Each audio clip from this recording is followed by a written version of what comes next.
অকালতে হেৰাই গ'ল এটি ধ্ৰুৱতৰা অসমৰ বাবে অপূৰণীয় ক্ষতি ছিংগাপুৰত মৃত্যু জুবিন গাৰ্গ স্তব্ধ হৈ পৰিল সংগীত জগত জাতিটোৰ বাবে ৰ'দ আছিল জুবিন গাৰ্গ সংগীত জগতৰ নক্ষত্ৰ আছিল জুবিন আশাবোৰ মৰহি জুবিন গাৰ্গ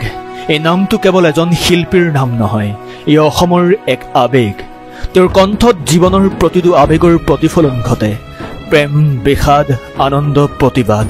সকলোবোৰকে তেওঁ নিজৰ সংগীতৰ মাজেৰে সজীৱ কৰি তুলিছিল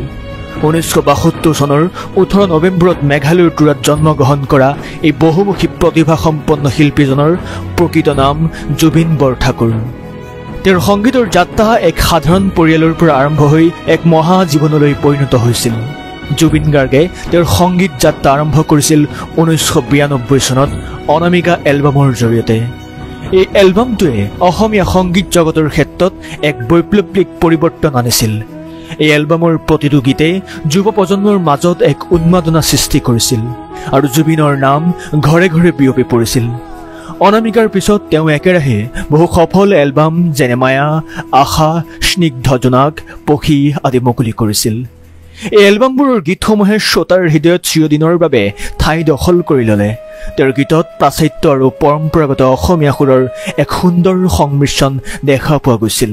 যিয়ে তেওঁক আন শিল্পীসকলৰ পৰা পৃথক কৰি তুলিছিল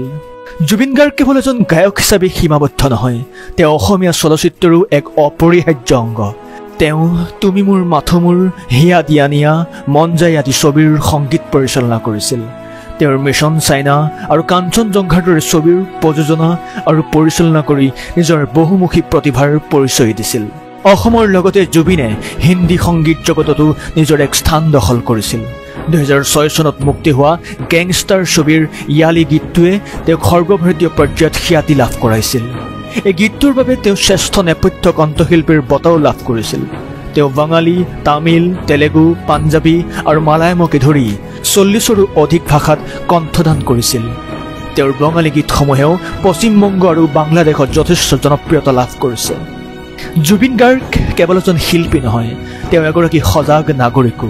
বিভিন্ন সামাজিক আৰু ৰাজনৈতিক বিষয়ত তেওঁ সদায় নিজৰ মত প্ৰকাশ কৰি আহিছে প্ৰতিবাদী গীতৰ জৰিয়তে তেওঁ সমাজৰ অন্যায় অত্যাচাৰৰ বিৰুদ্ধে মাত মাতি আহিছে বানপানীৰ সময়ত জনসাধাৰণক সহায় কৰাৰ বাবে তেওঁ আগবাঢ়ি আহিছিল তেওঁ নিজা সংগঠন কলাগুৰু আৰ্টিষ্ট ফাউণ্ডেশ্যনৰ জৰিয়তে তেওঁ বিভিন্ন মানৱীয় কাম কাজত জড়িত হৈ আছিল জুবিন গাৰ্গ কেৱল এজন শিল্পী নহয় তেওঁ এক প্ৰতিভা সাহস আৰু সাহসৰ প্ৰতীক তেওঁৰ জীৱন আৰু কৰ্মই অসমীয়া সংগীতক এক নতুন দিশ প্ৰদান কৰিছে আৰু আগন্তুক প্ৰজন্মক অনুপ্ৰেৰণা যোগাইছিল তেওঁৰ সংগীত আৰু প্ৰচেষ্টাই অসমৰ সংস্কৃতি আৰু শিল্পৰ ধাৰাটো আগুৱাই লৈ গৈছিল